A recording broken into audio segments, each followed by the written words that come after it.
Hey, it's Soul, and this is the World of Warcraft. Today I'm going to get specific on the 7.3 PTR with some upcoming profession changes and additions. Of course, keep in mind that this is the PTR, and what little information there is data mined, incomplete, possibly misunderstood, and could change at any time. There are a number of new recipes coming to most professions in patch 7.3, which, minor spoiler alert, sends players to Argus for some fun-filled adventures of friendship and make-believe. New recipes are nothing new when it comes to late-stage patch content. We've seen this for crafted gear for the purpose of letting players catch up to their friends. We've seen upgraded gems to meet the scaling of progression. Heck, we've seen glyphs too. But something very different is coming for 7.3. We're also getting new basic gathering materials.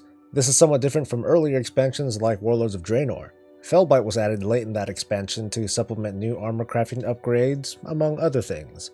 But this material came from already existing sources that players picked, mined, and fished for. Legion's 7.3 patch takes players to a new planet altogether, so the implementation is going to work a bit differently this time around.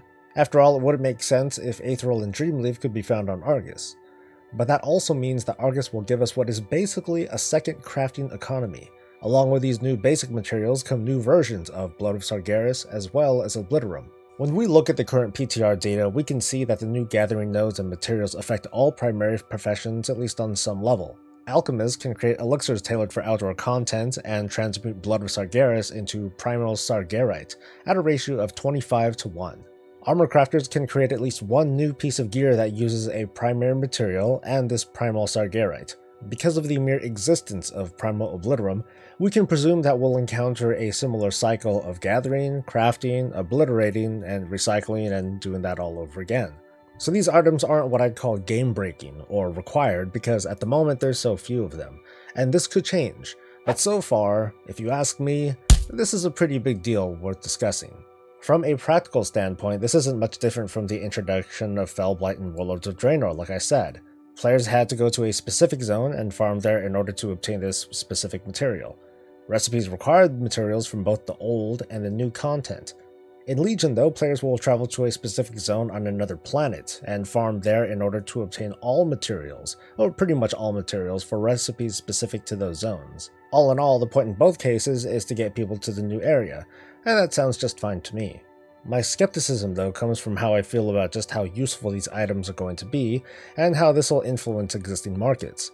Let's take a look at the crafted armor. So far, it's nothing special. Gear with a base item level lower than what you would obtain from the normal version of the Tomb of Sargeras raid.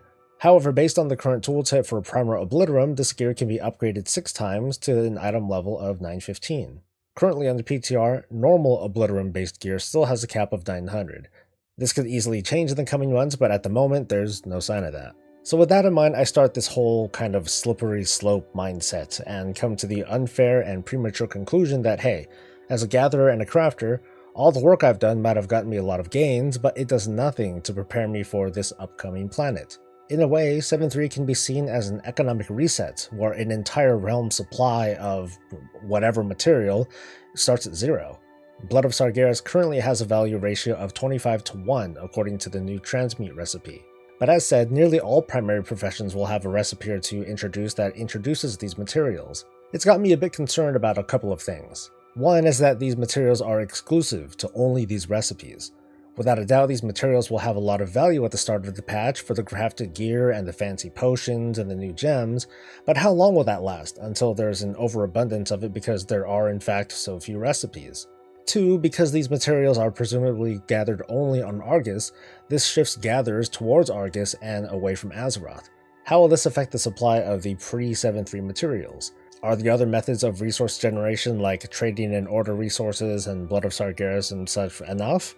Probably not, considering that there's an effective shift of labor from one activity to another, and that's a pretty big deal. So it comes to almost no surprise that the prices of almost everything are bound to go up in 7.3 and 7.3.5, assuming that a patch will precede the opening of Legion's next raid. New materials and recipes mean big shifts in supply and demand. Taurus, which is the name of the 7.3 raid, won't have opened up just yet, but the demand for old materials should still be steady, while the supply of it will most assuredly decline. The winners will most undoubtedly be gatherers once again, as they have been all throughout Legion. Out of the crafting professions though, I predict that JEWELCRAFTING will come out on top here. The new epic gems are pretty darn good, so I think we can count on a lot of players wanting them. But remember, this is just an early look at the PTR and a lot could change. The approach Blizzard is taking seems pretty clear, it's just a matter of how many more recipes will be added, because for example, there are no new enchanting recipes at the moment. So what do you think? Thanks for watching and support the channel however you think best. Otherwise, I'll see you in the next video. Share your thoughts and stay breezy.